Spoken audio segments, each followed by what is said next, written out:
Hey, hello everybody. Welcome to another Euphonic Gaming, not really a podcast, it's the Euphonic Gaming Emporium segment. We wanted to talk about the Super Nintendo Classic Edition that just got announced, kind of surprisingly, from Nintendo just the other day. So I got Paul here, and of course it's Steven talking right now.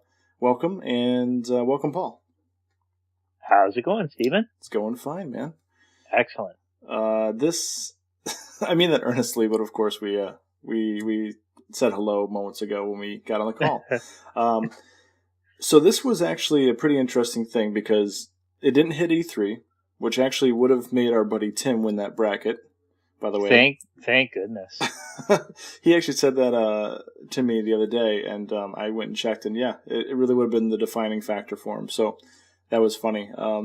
But so they held it off from E3, which I think was potentially to avoid the spotlight being stolen, which I think it would have done. I don't know if you agree with that. I actually do agree, and I think that's exactly the reason. Yeah. And particularly, I think, because of some of the backlash, like positive and negative feedback would have distracted. So, but they, not just did they announce this yesterday, but there was a rumor yesterday morning that was floating around that a few sources were hitting on, that apparently GameStop employees or a guy from one of the gaming publications talked to a GameStop employee who said that, yeah, it's very likely it's going to happen, and Nintendo doesn't care about if there's enough for everybody, it's just a marketing thing, yada yada. Like, it was a very negative kind of tone of what people were expecting from this. And then I just kind of thought it was potentially not propaganda. I mean, it could have been legit feelings and legit news from those sources, and I'm sure it was. But suddenly I don't know if the timing was just weird, but Nintendo pulls the curtain off of this and reveals that, yes, the Super Nintendo Classic is a real thing. It's coming in September, late September, and 29th, I think. Yeah, yeah. At least in the U.S. and I think Europe. I think Japan's comes October 5th or something, so shortly thereafter. But yeah, 21 games, one of them being particularly interesting, and we'll get to that momentarily. But yeah, this was quite shocking for me, and I'm sure it was for you. Yeah, I mean, the rumor was always there, but it was a rumor that I thought really just wasn't going to be fulfilled, at least this quickly, especially with Nintendo saying, well, the NES Classic, it was just a little thing that we did. We didn't, they said that, like, they need to focus on other things than making these little things. Right. And then all of a sudden, here comes the SNES Classic, which, I really don't want to focus on the negative here. If you look at Reddit, the very moment that that it was announced, most of the things people said were like, "Oh, I can't wait to not be able to get this." You know what I mean? It's not just Reddit. Oh, not just Reddit. No, of course not. It's no, all over. It's all over the. Oh yeah, for sure. And I do echo the sentiments myself, but you know what? I kind of want to focus on the positives here. Get that negative out of the way really quickly. Yeah, I'm really worried about being able to get one. I have all the pages pulled up just in case it happens to go live in the US. Because, not to cut you off, but Amazon UK, Amazon Germany, Amazon France, and then some retailers in Australia, and I think the Nintendo World Store of not New York, of the UK, all went live already. Yes, yeah, they went live really quickly, and I think they're all sold out now. Yep, yeah. Oh, that happened in instance.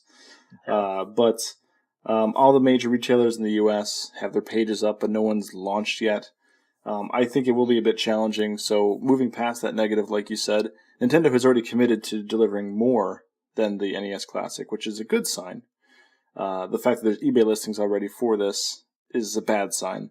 But people are going to be people, Yeah, and that's going to be that way till the end of time. Yeah, I mean, there could be... It's unfortunate. I mean, Nintendo has no control over, over these people. Oh, yeah, over these people scalping the system, et cetera, et cetera. But once again, I'm not going to focus on those negatives. I'm going to focus on the positive, cute little Super Nintendo that's coming our way. So.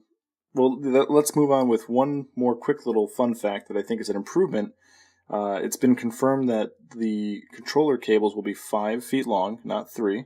Yeah. So that's a good help. And I still feel like you might still want to use your extension cables, which pretty much every NES Classic owner probably has. But there's that, and then the system comes with 2 controllers out of the box. That is huge because I am still looking for a controller for my NES Classic. And you know what? I'm not really actually looking for one. I kind of gave up. But, it's not killing me anymore. Yeah. But it would have been nice to get one. There's supposed to be looking at the list, there's a handful of 2-player games that are core 2-player, and I think they wanted to emphasize that and also maybe avoid the situation they had before, which is part of the reason perhaps that this is now $80 instead of, what was it, $60 before? Yes. Or US dollars, yeah. Yeah, exactly, because the NES Classic was $80 Canadian, and now it's $100. But you know what? It's totally, for that extra controller, yeah. I mean, toss it in there. I'll pay the extra $20. Yeah, and it saves you the hassle and problem, So I think it's a pretty good value for what it is, and frankly, it kind of goes along with their business model that they've done where NES games were worth one price, Super Nintendo were worth a little bit more. So if you divide out and do the math, it kind of does make sense to that gradual curve. So sure, there are fewer games on this one, but it actually kind of feels like a more robust set of games compared to the NES Classic, but we'll get to that, I guess. Well, let's start by kind of listing through for anyone who lives under a rock and hasn't already heard what games are in this. And then we'll touch upon games that we would swap and things like that, because I think that's an interesting thing to touch upon. But in the North American and Europe systems, I guess I'll call them, there's 21 games. There's Contra 3, Donkey Kong Country, Earthbound, which is North American only, Final Fantasy 3, or Final Fantasy 6 for most people, F-Zero, Kirby's Superstar, Kirby's Dream Course, also North American only, The Legend of Zelda: Link to the Past, Mega Man X, Secret of Mana, Star Fox, Street Fighter II Turbo, Hyper Fighting, North American only, Super Castlevania 4, North American only, Super Ghouls and Ghosts, Super Mario Kart, Super Mario RPG, Super Mario World, Super Metroid, Super Punch-Out, and Yoshi's Island. And yes, I omitted one. And the reason I did that is because Star Fox 2, which has never been released ever, is coming out on this thing. Like, just without Star Fox 2. Yeah, that absolutely. Is a pristine list of, it's so good. Star Fox 2 just puts it over the edge. That's so exciting. The fact that they decided to do something like that. This is a pretty big deal. Yeah. And again, I think further helps justify the cost. But what's unique about this is it's almost like to me, that's a move done to shut up some people who might have been negative about what happened before. And trying to say, like, if you think that you can not want this, well, here, we'll make you want to. Because I don't even care much about Star Fox as a franchise. I've never gotten that into it. I've played games, and I own some of the games, and I have my fun, but the fact that this exists is exhilarating and just makes me want to own it for the collectability factor right then and there. For sure. So they've got me hook, line, and sinker. Oh, me too. My God. But that is a good amount of games. How many of those have you played? Oh man, I need to have the list in front of me. I played most of them. Definitely played most of them. I don't own most of them. Or wait, maybe I do. But even their Street Fighter choice is like the best Street Fighter you can get on the Super Nintendo. Like, it's like they really put some thought into this. Mm-hmm. And it is just a really good list of games. So, do you happen to have your 3 favorites worked out? My 3 favorites. Well, I mean, of course, I have to mention, which just surprises me that it's North American only, Earthbound. Mm-hmm. Like, wow. I mean, this is a game that Nintendo ignored for so long in North America. Like, back when Smash, I think it was Melee came out, was it Melee? Where they had the little snippets of games you could play? Might have been Brawl. Or was it Brawl? I think it was Brawl. Oh, man. I'm a big Smash Brothers guy in that. Because that's not really a big part of the game to me, but Anyway, yeah, if it was Brawl or I'm pretty sure it was Brawl, where they had all the little bits of games you could play. They totally just took Earthbound out of the North American version. So they're like, "Yo, this game doesn't exist. You don't need this." I'm pretty sure that Ness and Lucas were popular characters in Smash Brothers for the American audience or the North American audience. Oh, for sure. You know, so that does seem weird, but there was rumors about it being related to, you know, what, licensing issues and stuff like that. The music, yeah. But then we have it now on Virtual Console. Oh yeah, no yeah. big deal, I guess. Plus Earthbound Beginnings, like they started giving us this stuff, and people keep thinking that, you know, Mother 3 is going to come eventually to North America, but I don't know. We'll see. Yeah, I'd love for it too. I'm one of those big Mother fans. So that was a Super Nintendo game, right? Mother 3? Game Boy Advance. Mother 3 was Game Boy Advance. That's right, yeah. Okay. So it was initially being made as an N64 game, actually. Oh. And then they kind of like retooled it, turned it into a Game Boy Advance game. But yeah, man, it's hard to choose my three favorites. Now, and just a caveat to that, not necessarily your 3 favorite games of the list, but your 3 favorite that you're happy are on this list. Oh man, Star Fox 2, does that count? Yeah, sure. It sure does. Star Fox 2, easily. When I was a kid, and even to this day, I could still go back and play the original Star Fox. Star Fox, I got it for my birthday way back when it first came out, and I remember sitting down in my room and playing the original Star Fox going, I hope one day they make a sequel to this.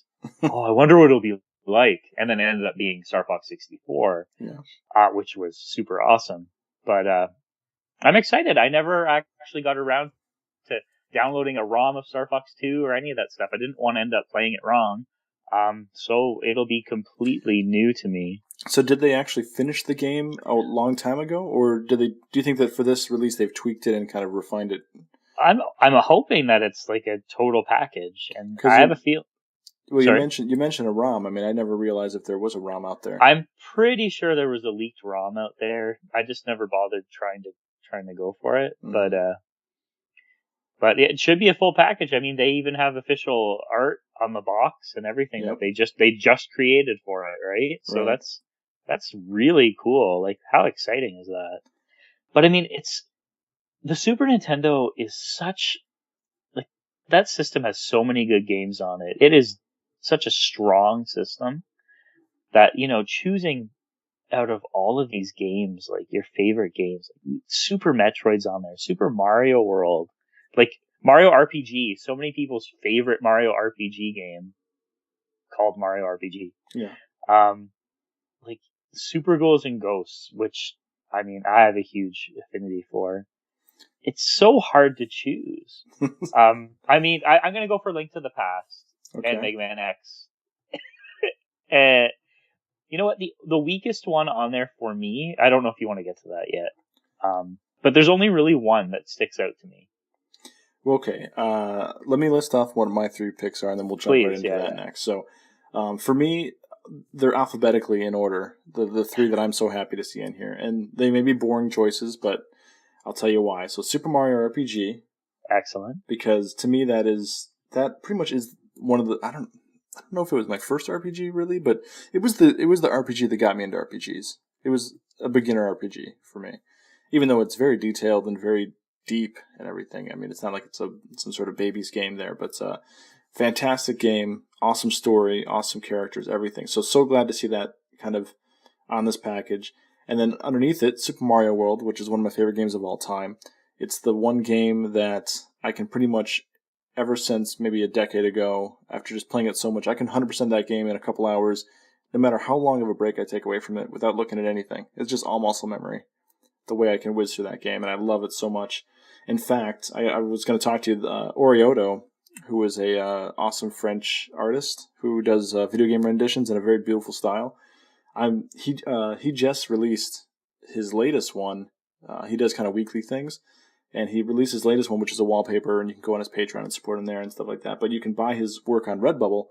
I'm going to get my 4th frickin' canvas print of what he did, and what he did was the like a very cool rendition of just the whole world map, untouched. Ooh. And I'll show it to you later, man. But anyone out there, check it out. Orioto. Maybe I'll put a link, even though I'm not affiliated with the guy, but I love his work, so I have no problem kind of giving him some props there. I want to jump in just for 1 second just to say that is my favorite Mario game. Yeah. So, and Mario is my number one game franchise. So that's a great choice. Absolutely great choice. And then for those keeping score at home, the next one alphabetically would be Super Metroid. And to me, I mean, Prime is what got me into the Metroid series, but Super Metroid, when I went back to that afterwards, I mean, it just blew my mind. There was such a tight, awesomely designed and meticulously crafted game in there. And it was, it really got me into this whole space hunter thing. Like, I never really was that interested into that, even just that genre, but it opened the door for a lot of different things for me in sci-fi games in general, but also, you know, what the Super Nintendo had for me. Because growing up, I had a Super Nintendo, but I had it late after my Genesis, you know, was around for a while. I only ever amassed, I think, 4 games on the Super Nintendo in actual cartridge form. And so this was an amazing game when it fell into my lap. So I think it's important that it's on here. Obviously, there's no doubt it was going to be on here. But those 3 somewhat boring choices are still excellent choices, in my opinion. I agree. So let's go back then. What was your what's your least favorite on here? What do you think is the worst? And maybe you can tell us what game you'd replace it with. Let's do that for 3. Can you give me your 3 kind of least picks and then swap them? My 3 least picks, but it's so hard to choose 3 bad ones. Well, none of these games are bad. Absolutely. None of them. Even the one that I'm choosing as like the weakest of the link, the weakest link is still a good game, and I mean, but I'm gonna go with F-Zero. A lot of people love F-Zero, and I don't blame them. It's a great series. It's not one of my favorites. It's more like a vanilla Mario Kart to me. I like my racing games with turtle shells. So many have them. It's its own genre, isn't it? Yeah, almost. So yeah, F-Zero is probably my least favorite of the bunch. It's in fact, it's one of the easiest to find like Super Nintendo game. Like, it's one of the easier ones to find like in a secondhand store for a pretty cheap price. Is that because it's been much improved since? That it's just not as big of a deal? I would think so. Like, it's still fun, and I will play it. But yeah, it's definitely been improved. Like, there have been much better F-Zero games since the original F-Zero. But yeah, it's the weakest of the group for me, but it's also a game that I feel actually totally deserves to be there. Okay. As a prime Nintendo franchise. I mean, Captain Falcon, come on. Yeah. But but it is definitely my choice there. Yeah, I would replace it with something. I don't know. We haven't talked about the Japanese ones yet. But I would replace it with something from the Japanese list. Well, feel free to just throw that in there. My structure is not all that rigid, so. All right. So let me just say this, just so people out there know when you focus on the one. So the 4 Japanese-only games are Fire Emblem, Mystery of the Emblem, Legend of the Mystical Ninja, Panel de Pon, and Super Soccer. And go. I'm going to say the only one that I would replace is F-Zero, even though I actually feel like it shouldn't be replaced. Yeah, I mean, I thought about asking you under the context of what would you add, but I'm just pretending that you're locked into the 21 and having you make the hard cut. That's so tough. But yeah, I would put either you said Goemon, right? Mystical Ninja? Yep. I'd put either Mystical Ninja or Panel de Pon. Both games that I feel actually deserve to be on the North American version, because there are North American versions of them. Panel de Pon being Tetris Attack. Yep. Which is my favorite puzzle game. Like, it is Tetris Attack / Pokemon Puzzle League, Panel de Pon, my favorite puzzle game. It totally deserves a spot on the North American list. And Mystical Ninja as a 2-player game, that game was huge in my childhood. I understand maybe why it's not there, because it wasn't as huge to everybody, but it is an excellent game, and it was a huge Super Nintendo game to me when I was growing up. And it's a great co-op game. Which would go with what they're intending, is to try to bring the multiplayer aspect into this. Yeah, exactly, with the 2 controllers. So those are 2 games that I would add, but I guess I got to get rid of another one in order to add that, and I guess I'll get rid of Kirby Superstar. Sorry. So Superstar, you'd keep Dream Course, but get rid of Superstar. I feel Dream Course is... Oh, I can't get rid of Superstar. I'm going to get rid of Dream Course. Superstar is like the best Kirby game. And isn't it like a bunch of different games in one anyway? It is, and it's good. I'll get rid. I wasn't going to get rid of Dream Course because it's such a like unique. It's its own. Yeah, exactly. Yeah. It's a very unique game, but Superstar is like, in the top 3 Kirby games easily. So we'll get rid of Dream Course, even though it's a good game and it's very unique. Just to put in either Panel de Pon or Goemon, Legend of the Mystical Ninja. Those are my 2. I couldn't think of 3, but those are my 2 for sure. And I feel like those games need to be in there. A lot of people feel, and maybe you're going to mention this one too, that Chrono Trigger should be in here as well. Sure. And maybe Donkey Kong Country 2, which is the best Donkey Kong Country. And I agree with you. Let's just put tons of games in. Let's just make it 50. Yeah. But I mean, like, the games that they chose, like, my God, like, these are all games that when I get it, I'm like, yeah, right. If I get one. Positivity. I will be putting, I'll be putting time into every single one of these games. Even Earthbound, which is a game that I beat 1,000,000 times on the Super Nintendo and downloaded on the Wii U Virtual Console and beat a couple of times. Like, I love Earthbound. Like, I'll put time into everything. Yeah, I bought Earthbound on the Wii U Virtual Console. I still haven't picked it up and actually played it. But now, if I get this, I'm going to kind of... Well, it needs a lot of time to invest, I mean... It is, and it's its own kind of thing. Like, so it doesn't resonate with everybody, but hopefully it resonates with you. I really want to just sit down and give it a shot. I actually have Earthbound Beginnings as well, but I thought about playing that first, but I hear it's so primitive, and it's just like, why the hell did I even bother with it? Maybe I should just try Earthbound first. I don't know. I'd go with Earthbound first. Yeah. And then if you really enjoy it, hit Beginnings. Okay. You can do it in that order. It's fine. There's only like a kind of a connection between them. Oh, okay. Yeah. So... All right, so I guess the way I did it, I did 3 swaps, and then that were not in the Japanese list, and then I did kind of the one I would take from the Japanese. So kind of a little bit different than what you said, but who cares? My pick, if I had to take one from the Japanese list, I would probably want Legend of the Mystical Ninja.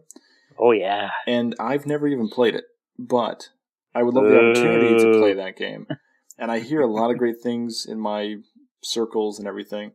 So I think it would be pretty cool to be able to play that and to own that when I definitely missed it previously.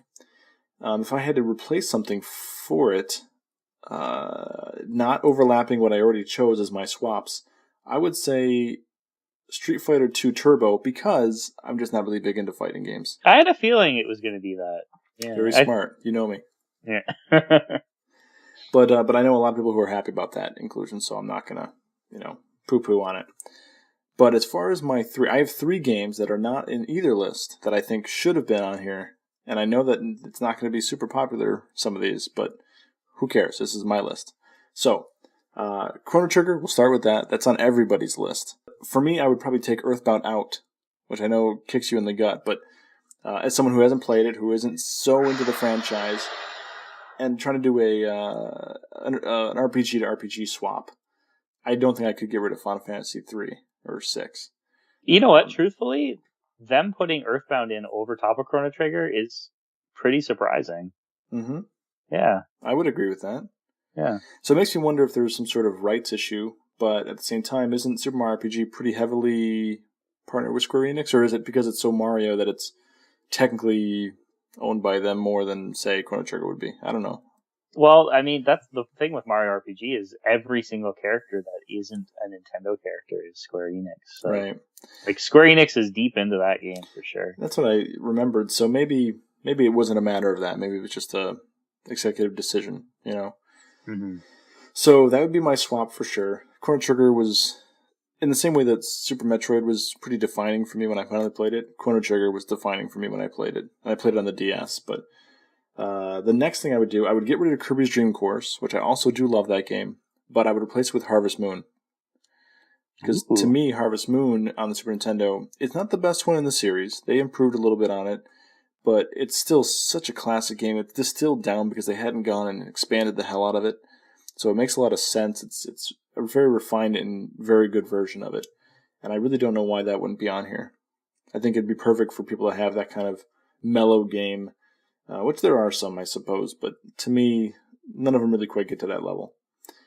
And then the last one, I would get rid of Super Ghouls and Ghosts, because I've never been into that franchise, and I know it's balls hard, and I'm just not interested in playing it, frankly. I would replace it with Tiny Toon Adventures Buster Bust Loose. Oh man, that game is awesome. Yeah. That's one of my favorite Super Nintendo games of all time. And that, I know there's a handful of platformers on here, but still, that was a fantastic game, and that should have been on here. Oh yeah, for sure. So those are my omissions. I know, again, there's a lot of naysayers out there who would probably just rather have the Virtual Console to buy them a la carte, which is hopefully still coming. But I think it's still cool to have these little packages. I love how the NES Classic looks in itself. For me, as a collector in the level that I am, it fits really well with what I want to do. And I don't really have the time or money to truly be a collector like some other folks and have all these original cartridges. And I mean, I have a good amount of stuff, but this is a better thing for me. Yeah, I feel similarly. I have actually a lot of these games downstairs in my basement, but there's a bunch of them I don't have. And I don't know, there's just something about just turning a system on and having access to a bunch of them all at once. Being able to play it on my television upstairs, because I almost refuse to connect my Super Nintendo to an LCD TV. But I mean, if it looks the way that the NES Classic looks on an LCD TV, it's going to be great. Yeah. And you're right about it being so easy to swap between games. I mean, my nephews had a blast playing the NES Classic when they got theirs, so I can only imagine this is going to be the same thing. I hope that I'd be able to get them one of these, but we'll see what what that experience is like. I know my cousin in particular, he's really looking forward to this, and he missed out on the NES Classic. He had one, but then, I don't know, I forget if it was a neighbor or something like that, or someone he knew, their kid was, I'm not going to say like sick per se, but they were just, it was really important that maybe they had one instead of him, so he actually just gave his up. Wow. And I thought that was really nice of him. That's very admirable. Because before he told me that story, he told me that he got rid of it. I was like, "Are you serious, dude? You didn't just sell it to me? What the hell's your problem?" Then he's like, "Well, I gave it." I was like, "Whoa, okay, yeah, that trumps my needs." Seriously, sure. Wow, that's awesome. So he never got one though. We never could find one again before they stopped selling them. And to that point, they've promised to sell them through the rest of the year. So really, that's 3 months, effectively, which isn't a lot of time. But they've promised to ship more than they did of the NES Classic. Actually, they mentioned that they would ship noticeably more. Yeah. Oh, they didn't use the word noticeably. It's bigger boxes. But yeah. But I hope so. I got lucky in the fact that I ran into the NES Classic like completely randomly at Walmart twice. Like I was at Walmart shopping for groceries twice, and both times I wasn't even looking for it. I was just looking. I was like, I'll go to the video game section and look at the video games. Oh, there's NES Classics here. I'm not going to expect that to happen for me, so I'm hoping to get one on release and not have to worry about it. But if that happens to me again, I'm going to get as many as I can so that I can sell them back to all the people who I know online for cost, which I actually did with the NES Classic with some people around me. Mm-hmm. Our friend Dave, our mutual friend Dave, and his wife's friend as well. she was looking for one, and I grabbed one for her too. So I actually had like 3 NES Classics in my house. And you know what? I did not scalp them. I swear to God, I actually sold them at a $30 30 cent loss each. Oh wow. You fool. I know. So, if anyone runs into an extra SNES Classic and I'm hurting to find one, remember, I'm a nice guy. Yeah. Well, same here. I mean, I don't know if you recall, I was doing that like crazy with the Amiibo craze when it first started. Yeah, well, I remember. I was buying a shit ton of them. I mean, and not to hold on to it, but just to give them to all my friends. And I think you and I you bought one for me, and I bought one for you, and then we just swapped.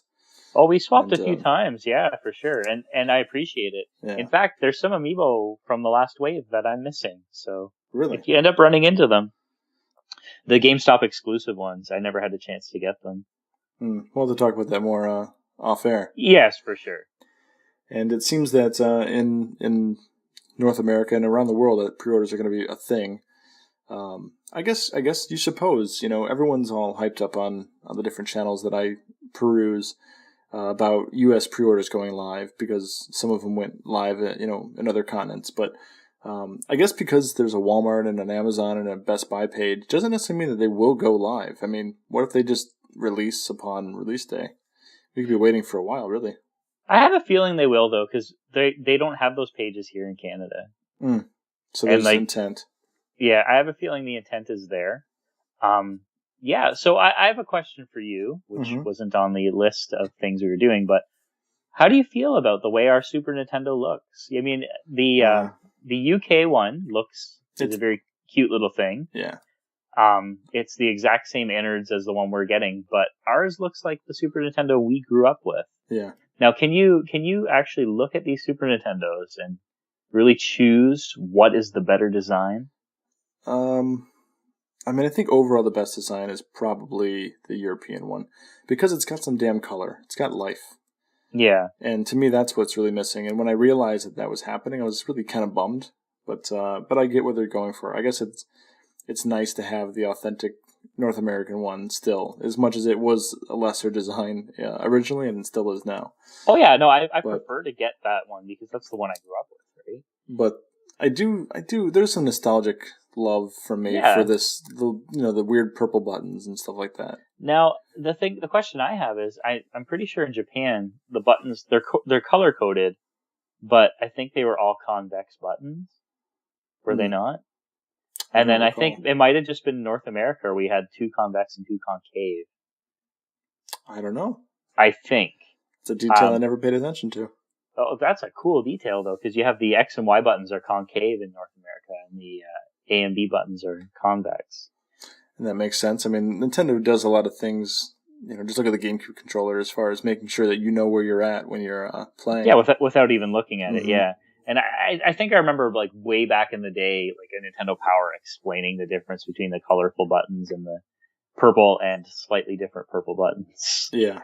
But that whole convex and concave thing, whether it's North American only or not, I might just be misremembering, is just a perfect example of Nintendo.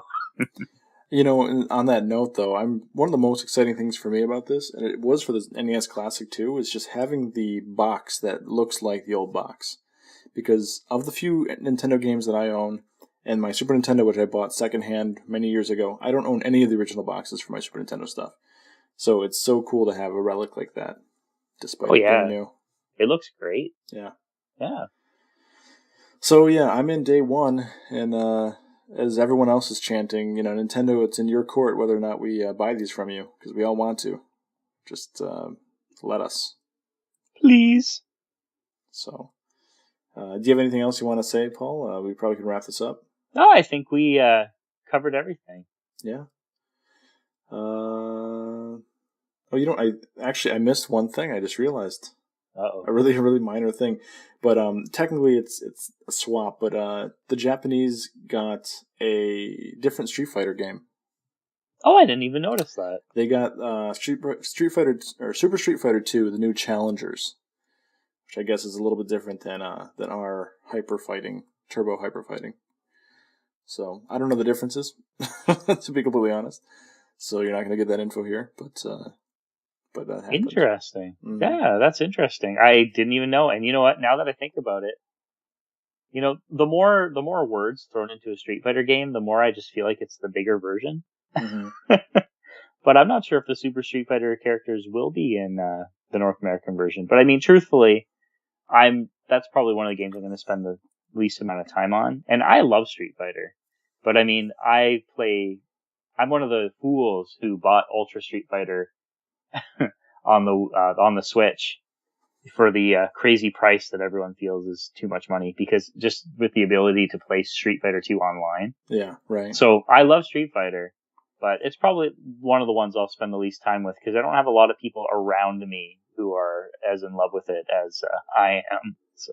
Right. Yeah. Yeah, I'm not one of them. Nope. And so that note actually led me to one more thing I got to say.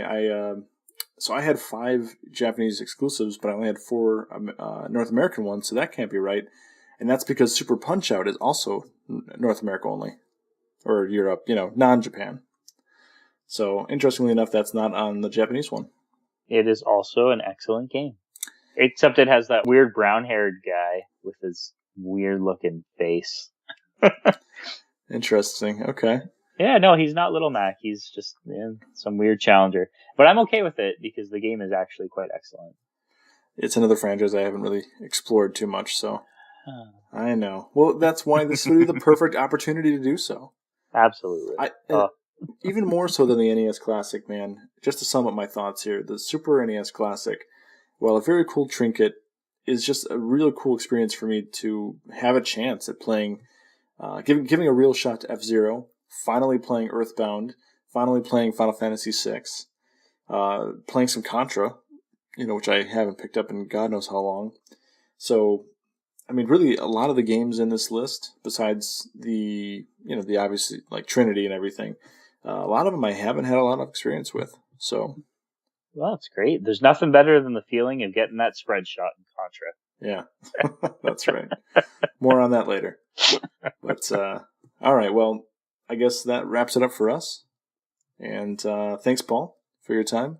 Oh, thank you, Stephen. Thanks to any listeners out there. And if you like the couple of videos we have up so far, feel free to subscribe to us and encourage us and send us friendly comments, constructive criticism, whatever you want to do.